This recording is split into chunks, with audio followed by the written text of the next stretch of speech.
सभी चोर मिलके अपने बचाने के लिए एक हो रहे हैं लोग। मैं बोल रहा हूँ लंका की चोट पे सभी चोर हैं। अगर चोर नहीं होता अकेले अकेले लड़ते, अगर 10 शेर मिलके एक आदमी को 10 लोग मिलके लड़ेंगे और बोलेंगे मैं शरीफ हूँ तो अगेंस्ट है। जो भगवान श्री राम को नहीं मानता बोलता कि राम को है नहीं, राम का अस्तित्व नहीं है। अरे राम, आप भी राम को मानते हो, मैं भी राम को मानता हूँ, ये भी राम को मानते हैं।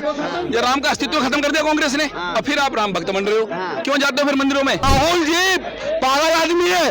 जो पिताजी अभी बलास में गया था, बोलते जो परीक्षा देने गए थे ना, इनको क्या बोला कि दारू पी के बच्चे लोग सोए हुए हैं, लड़के लोग। हमारे दिल्ली के खुजलीवाल जी ये बोलते थे मुझे अपने बच्चों की कसम है कि मैं कांग्रेस से गठबंधन नहीं करूंगा।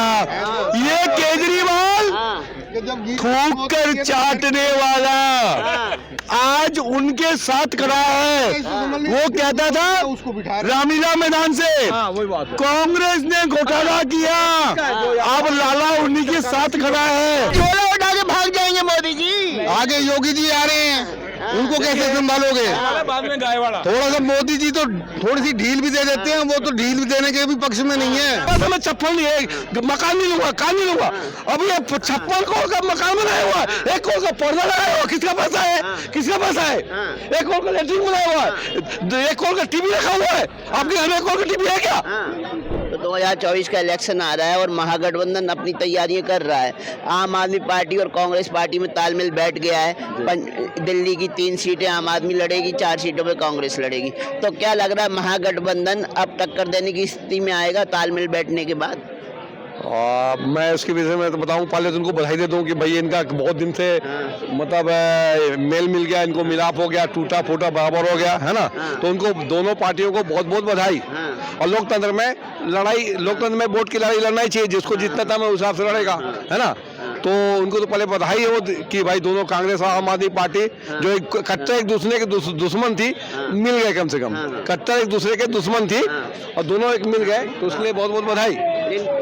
जो बीजेपी तानाशाही चला रही है मोदी सरकार, उसके खिलाफ एक हो रहे हैं। वो कह रहे हैं कि सही भ्रष्टाचारियों पे कार्रवाई नहीं हो रही है, जो बीजेपी टारगेट पे ले रही है उन्हीं के घर ईडी आ रही है।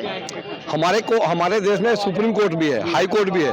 अगर तानाशाही चलती तो अभी जो चुनाव का फंड आता था ब्रांड के माध्यम से, सुप्रीम कोर्ट अभी बंद कराया है, अभी कराया ना। तो तानाशाही होता तो मोदी चालू करा लेता। की सबसे बड़ी पार्टी कांग्रेस है और कांग्रेस के खाते ही फ्रीज करा दिए गए। तो ये ईडी सबके लिए नहीं, तानाशाही नहीं, एक मिनट, सबका कानून व्यवस्था एक ही होती है। अगर आपने यहाँ ऑडिट किए होगे और भरे नहीं होगे इसका जो टैक्स है तो फ्रीज होगा। अब मेरा भी होता है, आपका भी होगा। अगर समय से आप ऑडिट नहीं कराओगे, ऑडिट नहीं दोगे, टैक्स नहीं पटाओगे, नोटिस देने के बाद आप जाओगे नहीं तो फ्रीज होगा। क्या कांग्रेस अलग से क्या? देश के कानून लागू नहीं होता क्या? उस पर सब पे लागू होता है, देश के कानून सब पे लागू होगा। आम आदमी पार्टी के प्रवक्ता बोल रहे हैं कि हमारे नेताओं के खिलाफ बिना सबूत के जांच बिठा दी गई और उन्हें जेल भेज दिया गया। सबूत तो मिल ही नहीं रहे, फिर भी 2 साल से मनीष सिसोदिया जेल में। तानाशाही नहीं है। सुप्रीम कोर्ट अभी जिंदा हमारे देश का, पहले बोला तो इनको सुप्रीम कोर्ट जाना चाहिए, न्याय करना चाहिए। सर हमको फालतू फंसा दिया जमात के, सुप्रीम कोर्ट ही नहीं दे रहा है इनको, हाई कोर्ट ही जमात नहीं दे रहा ना। उसको पकड़ के लिए कौन? उसको पकड़ने एजेंसी। वो जमानत देना ना देना किसका काम है? कोर्ट का। कोर्ट ने कुछ ना कुछ तो देखा है ना, जब भी जमात नहीं मिलनी पड़ी। तो जनता से बोलने क्या, जनता पढ़ी लिखी हो गई है, पहले से नहीं है। अगर व्यवस्था होता तो सुप्रीम कोर्ट उनको या हाई कोर्ट जमानत दे देता। कहीं नहीं, दाल में काला है जब ही नहीं मिल रहा है। पूरा हांडी काली है, दाल में काला है, क्या कहेंगे? आइए इधर। मैं तो कहूँगा पूरा हांडी काला है। हांडी किसकी काली है? विपक्ष की या सरकार की? विपक्ष की। क्यों? जब चोर है सभी चोर मिलके अपने बचाने के लिए एक हो रहे हैं लोग। मैं बोल रहा हूँ लंका की चोट पे सभी चोर हैं। अगर चोर नहीं होता अकेले अकेले लड़ते, अगर 10 शेर मिलके एक आदमी को 10 लोग मिलके लड़ेंगे और बोलेंगे मैं शरीफ हूँ। लड़ाई होता है एक एक का। लेकिन उनकी पार्टी जो कल तक उनकी पार्टी के चोर थे वो बीजेपी में आके तो साफ हो गए, भी अंदर जाएंगे। वो लोकतंत्र में ले लिया अपने फायदे के लिए, ये भी गलती की है, ये नहीं बोला सही है ना बीजेपी की। नहीं, लोकतंत्र में हार जीत के लिए राजनीति में थोड़ा बहुत होता है, पर गलत नहीं लेना चाहिए। पर ये भी जेल जाएंगे। अगर जो गलत होगा जेल जाना चाहिए, चाहे बीजेपी का हो, चाहे कांग्रेस का हो, चाहे हमारा। तो मोदी जी ईडी को भेज के दिखाए अपनी पार्टी के लोग। अभी कर्नाटक में पकड़ा है, 10 करोड़ रुपए पकड़ा है, बीजेपी का मंत्री था, पकड़ा है। कौन पकड़ा है? कर्नाटक का एक मंत्री था, 10 करोड़ पकड़ा ना। बीजेपी की सरकार में। फिर राहुल गांधी क्यों कहते लोकतंत्र का गला घोट रहे हैं मोदी? अरे यार, जो जिसकी दादी ने इमरजेंसी लगाई, देश को हमारे को पूरा इमरजेंसी लगा दी, सब नेता को अंदर कर दी थी, आप किशोर कुमार गाना तक बंद करा दिए थे। ये पार्टी बोलेगी कि हमको हमारे देश का लोकतंत्र खत्म है? जो किशोर कुमार का गाना रेडियो में आना बंद करा दी थी कांग्रेस पार्टी, मालूम आपको? याद करो आप, आपको याद है कि नहीं है? किशोर कुमार का गाना बंद करा दिया था।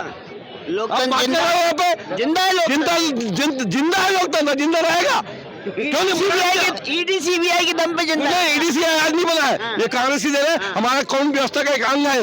अगर गलत है सुप्रीम कोर्ट जाए, हाई कोर्ट जाए, छुड़ाए अपने को। उसमें क्या बात है? हमारी कानून व्यवस्था है। जब मेरा भ्रष्टाचार चोरी करने दो, अभी बोला था मैं 56 नहीं, मकान नहीं लूंगा, कान नहीं लूंगा। अभी 56 करोड़ का मकान बनाया हुआ, 1 करोड़ का पर्दा लगाया हुआ, किसका पैसा है? किसका पैसा है? 1 करोड़ का लेटरिन बनाया हुआ है, 1 करोड़ का टीवी रखा हुआ है। आपके घर में 1 करोड़ का टीवी है क्या? भाई साहब, पेपर लीक किसकी सरकार में हो रहे हैं? पेपर लीक के सब पर सरकार में होती है। अभी कानून व्यवस्था बन गई है, हर सरकार में पेपर लीक होता है। ऐसा कौन सा स्टेट है जहाँ लीक पेपर नहीं होता है? अभी लोकसभा में पेपर लीक के मामले में कानून आया है जिसको 10 साल की सजा कम से कम होगी, जुर्माना अलग होगा। अभी इसके पहले कानून नहीं थे। पेपर लीक हो ही क्यों जाता है? दोबारा कराने की जरूरत ही नहीं। अगर अब होता है तो इनको सजा होगी।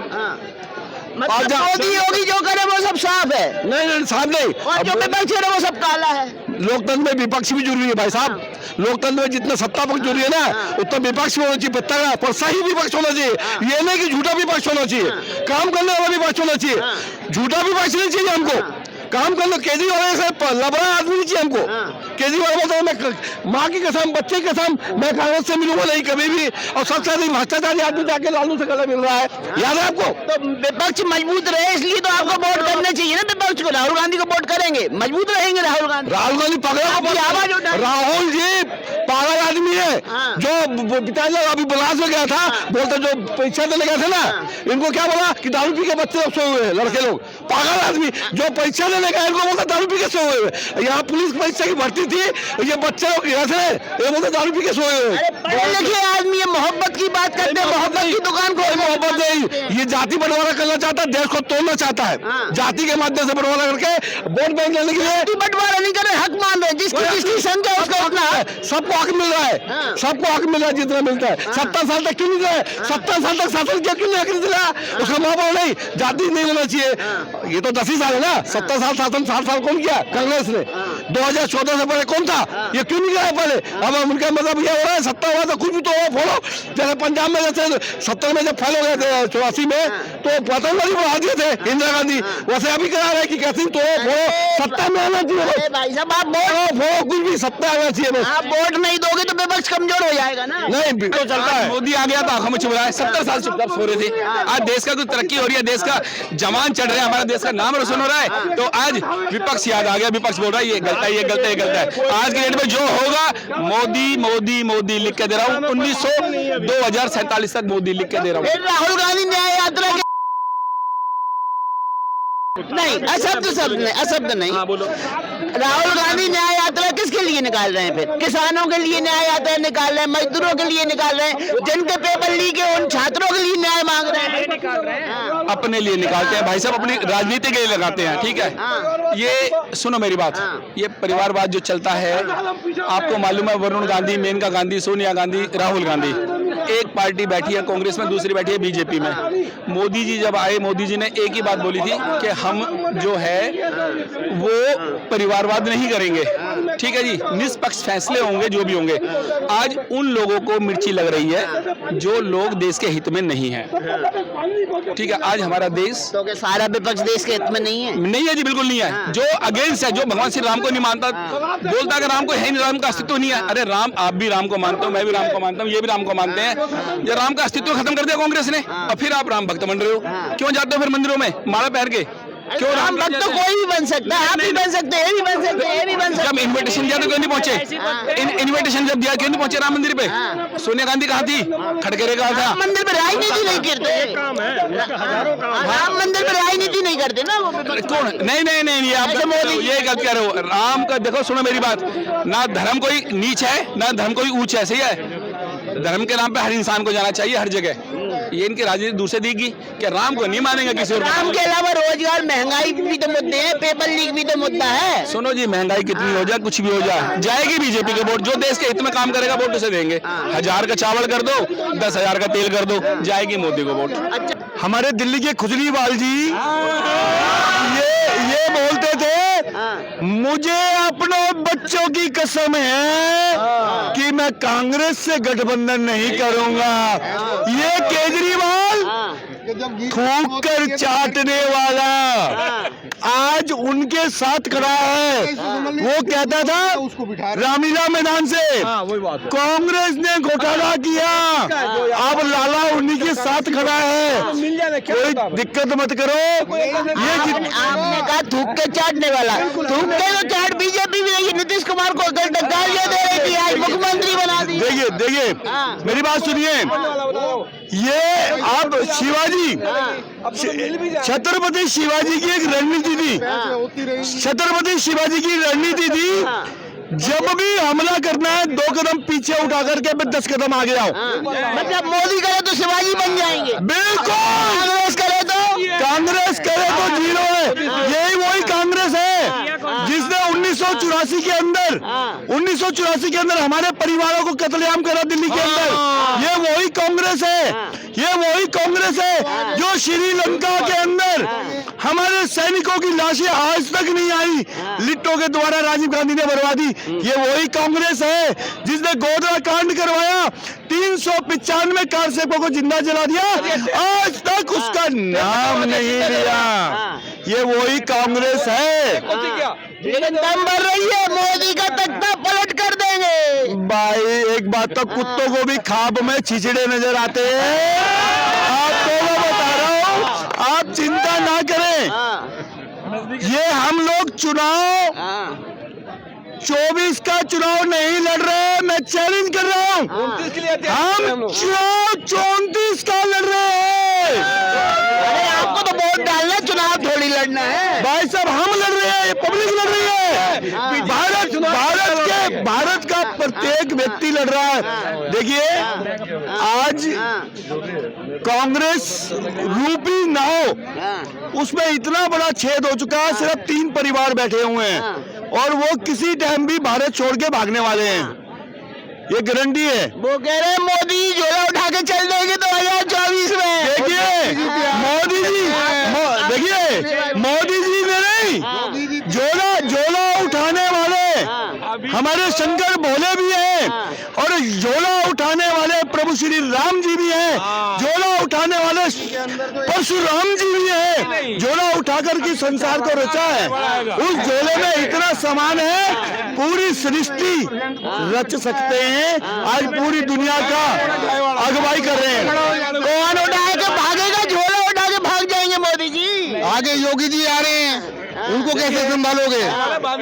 थोड़ा सा मोदी जी तो थोड़ी सी ढील भी दे देते हैं, वो तो ढील भी देने के भी पक्ष में नहीं है। वो तो एक लाइन ऐड करूंगा बस। ये वही कांग्रेस थी इंदिरा गांधी की जिसने पाकिस्तान को बांग्लादेश बना दिया। अच्छा एक मिनट इधर आइए भाई। क्या कहेंगे? पुलवामा अटैक हुआ, सर्जिकल स्ट्राइक हुई, मानते हो? प्रमाण है। मैं ये नहीं कह रहा, मैं मानता बिल्कुल करिए, मैं नहीं कह रहा, ऑफिशियली होगी। खुश हो आप इस चीज से? 100% खुश है ना? आवाज से दुखा। मेरी बात तो सुनो यार, इसका जवाब दिया हमने। सुनो, ये बीजेपी की बात कह रहे हो आप। कितने पुलवामा में लोग मरे थे? 40 सर्जिकल स्ट्राइक करा के मार दिया होंगे ना 2-4 साल में, मानता हूँ। ये कांग्रेस इंदिरा गांधी की थी। मेरे को सन ढंग से याद नहीं है जब पाकिस्तान का अटैक हो रहा था। एक पाकिस्तान को बांग्लादेश बदल दिया, उसे कहते हैं सरकार। ये सर्जिकल स्ट्राइक नहीं बस की है, ठीक है? ये कुछ नहीं है बस की, जो सच्चाई सुनो, और एडवर्टाइजमेंट की बात करूँ। मेरी बात सुनो। नहीं, शिमला एग्रीमेंट में क्या हुआ था? क्या किया था शिमला एग्रीमेंट में? आप बताओ ना, आप ये बताओ, जो हमारे एयरफोर्स के पायलट थे, क्या उनके लिए हुआ था? क्या वो तो बहुत बाद में आए थे। 93,000 सोल्जर्स इन्होंने पहले छोड़ दिए। उसके बाद पीओके का मैटर आज तक नहीं सेटल हो पाया। अगर चाहते तो वो कर सकते थे उस मोमेंट पे। किया क्या पीओके का मैटर सेटल?